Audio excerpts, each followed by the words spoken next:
Benoît Colomba, bonjour. Vous êtes journaliste et co-auteur avec Étienne Davodo d'une bande dessinée qui s'appelle Cher pays de notre enfance, enquête sur les années de plomb de la Ve République.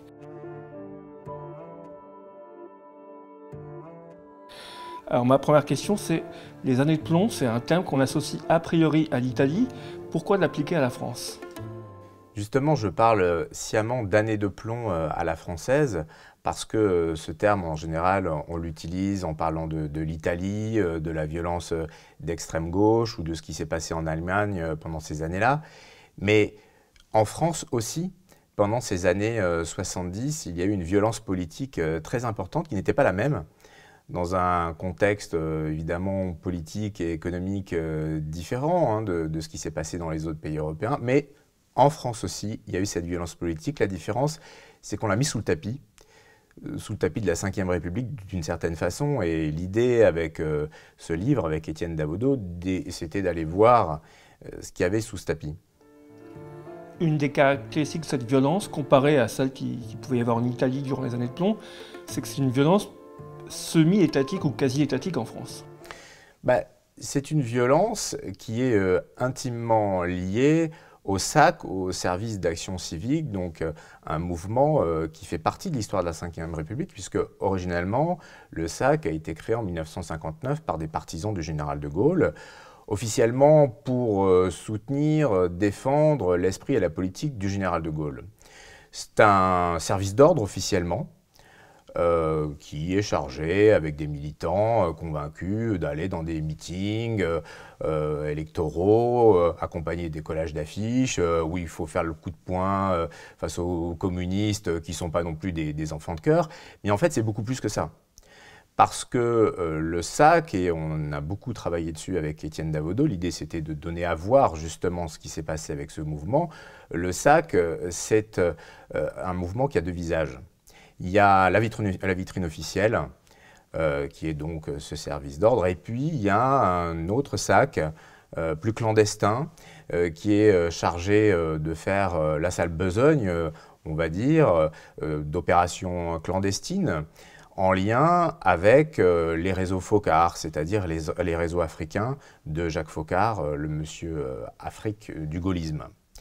Et donc, c'est pour ça que ce mouvement est lié au pouvoir, puisque c'est un État dans l'État, d'une certaine façon. Il est au cœur du pouvoir parce qu'il a des relais puissants. C'est une zone grise de la République.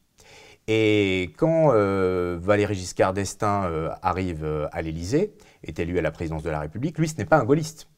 Les réseaux SAC, pour résumer, vont se mettre au service de Jacques Chirac, le candidat qui est censé incarner ce qu'il reste du gaullisme.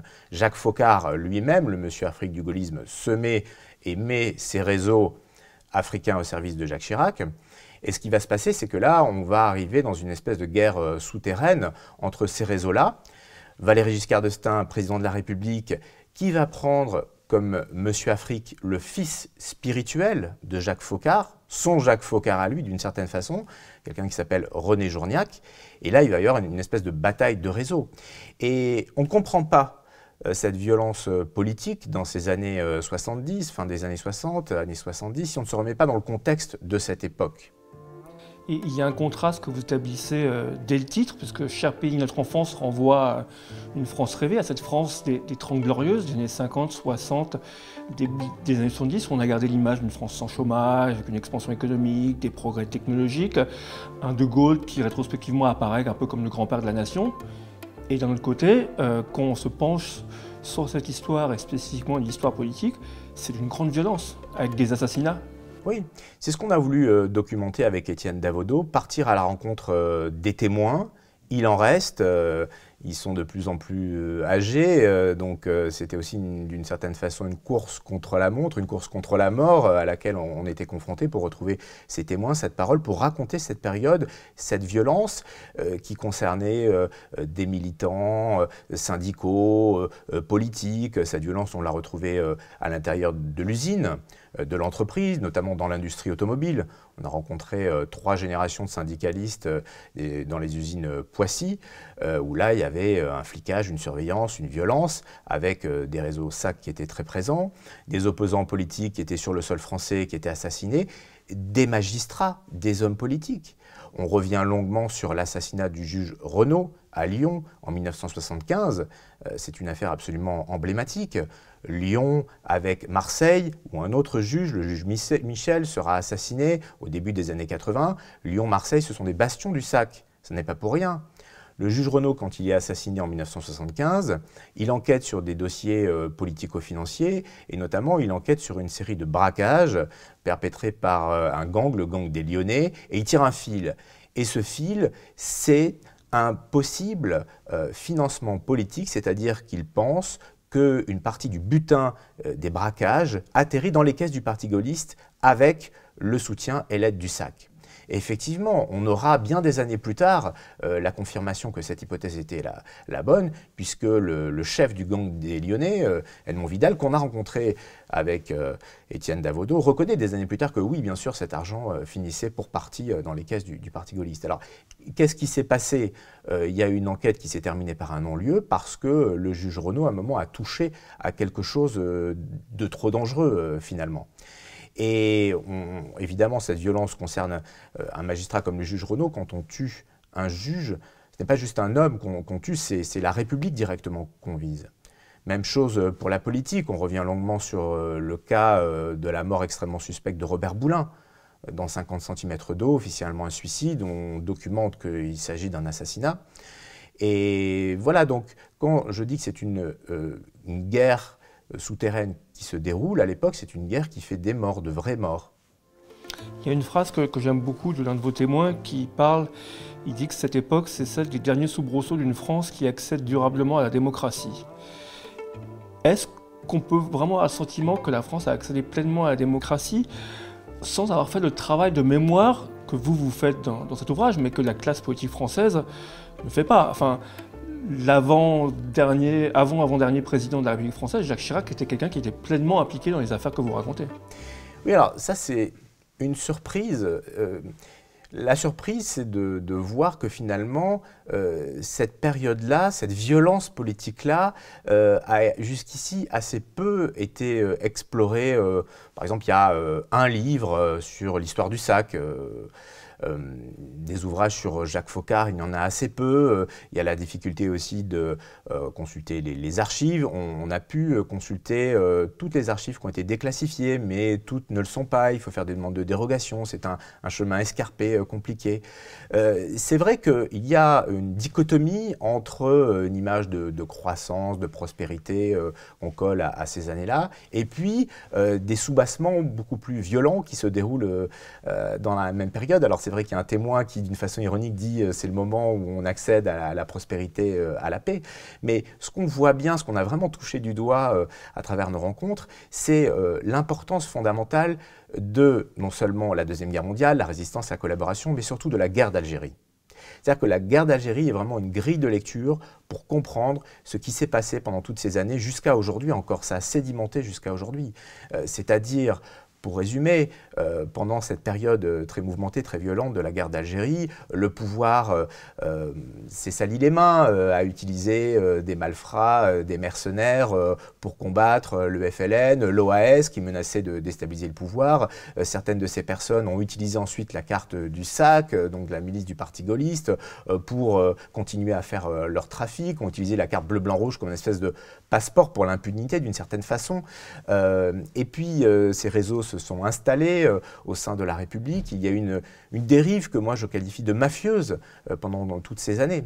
Donc ces événements-là, on ne peut pas réduire notre histoire à cette histoire, mais on ne peut pas non plus l'enlever du décor, l'enlever du paysage. C'est pour ça qu'on parle du cher pays de notre enfance, c'est que cette histoire-là fait aussi partie de notre histoire. Et puis il y a autre chose aussi de paradoxal, c'est que finalement, cette violence, elle a été vécue pas forcément d'une façon négative par, y compris ceux qui en ont été la victime. Je pense par exemple aux syndicalistes dans l'industrie automobile qui se battaient, qui prenaient des coups, c'était une période très dure pour eux, ils se prenaient des coups de barre de fer, mais en même temps, ils nous expliquent que c'était les plus belles années de leur vie. Pourquoi? Parce qu'à l'époque, ils avaient un idéal, un projet, ils pensaient à un avenir meilleur, il y a eu l'alternance quelques années plus tard, il y avait un enjeu. Aujourd'hui, pour ceux qui sont encore dans l'action politique ou le syndicalisme, ils sont complètement désabusés. Quelle est aujourd'hui la perspective? Et d'une certaine façon, ce moment des années 70 est intéressant parce qu'on bascule dans autre chose, un moment d'un point de vue économique, dans le libéralisme. Au début des années 80, il y a la victoire de Thatcher en Grande-Bretagne, fin des années 70, de Reagan au début des années 80. À partir de 83, la conversion de la gauche du Parti socialiste au libéralisme, le tournant de la rigueur. Donc on bascule vers autre chose. C'est pour ça que souvent je dis que Robert Boulin, qui lui était un gaulliste social, qui prenait la participation des salariés dans l'entreprise, au sein du gouvernement Barre et par rapport à Giscard, il ne se sentait pas si bien que ça finalement. Et finalement, sa mort, ce n'est pas seulement un homme politique qu'on a tué, mais une façon de faire de la politique aussi qui disparaît à ce moment-là. Ce que je veux dire, c'est que si on fait le lien avec aujourd'hui, les syndicalistes qui parlent de ces moments-là comme des heures très exaltantes, ils considèrent aujourd'hui que les coups de matraque du sac qu'ils prenaient à l'époque sont finalement moins violents que les marchés financiers qui ont imposé leurs lois aujourd'hui et la majeure partie de la population, la majeure partie des décideurs politiques qui se sont ralliés à ces marchés financiers. Vous êtes un journaliste de radio, vous avez écrit des livres d'enquête. Là, vous avez travaillé en partenariat avec un dessinateur. Qu'est-ce qu'une enquête dessinée, comme ce que vous avez fait, apporte, vous pensez, à ce forme de récit et à votre métier? Ça apporte énormément. C'est-à-dire qu'au début, c'était un peu déstabilisant pour moi de partir sur une enquête en bande dessinée. En même temps, c'était très stimulant intellectuellement, mais je me demandais ce que ça pouvait donner finalement. Étienne Davodo, la première question qu'il me pose, c'est ça ne dérange pas si je te dessine? Bon, moi, je fais de la radio, a priori, l'image, je m'en méfiais. Et en fait, pas du tout. J'ai très vite compris le projet. Parce que Étienne nous dessine dans l'album, pas pour le plaisir de nous dessiner, mais simplement pour faire entrer le lecteur dans l'histoire et surtout donner des clés de compréhension parce qu'il y a l'enquête et on raconte les coulisses de l'enquête. On va voir les témoins ensemble. Ils nous parlent, on pose chacun nos questions, on montre aussi le clair-obscur de l'enquête, nos échecs, les portes qui se ferment, les difficultés qu'on rencontre, ça fait partie d'une enquête. On n'est pas des narrateurs omniscients, des sachants, où tout se déroule comme bon nous semble, non, pas du tout. Et donc ça, on le montre à travers le dessin. Et c'est vrai que le dessin est un outil puissant finalement pour comprendre le réel, c'est une espèce de précipité chimique pour donner à voir justement ce qu'on a du mal à montrer. Y compris aussi le silence, les mensonges de certains témoins ou la demi-mesure, la complexité finalement de l'âme humaine. Et ça, le dessin le rend très bien. Autre exemple, une matière qui peut sembler ardue, par exemple les archives. On se plonge dans les archives de l'Assemblée nationale à un moment, c'est un océan d'archives. Comment montrer ça à l'image? Et si finalement on peut le rendre vivant, parce que dans ces archives on a trouvé des pépites, des dialogues absolument incroyables entre des membres de la commission d'enquête parlementaire sur le SAC et des personnes qui étaient passées sur le grill, qui ne voulaient pas parler et qui considéraient ces représentants du peuple comme illégitimes. Et donc toutes ces petites pépites, on a pu les montrer, les dessiner. Donc finalement, le dessin permet de mettre en valeur l'investigation et de rassembler les pièces du puzzle.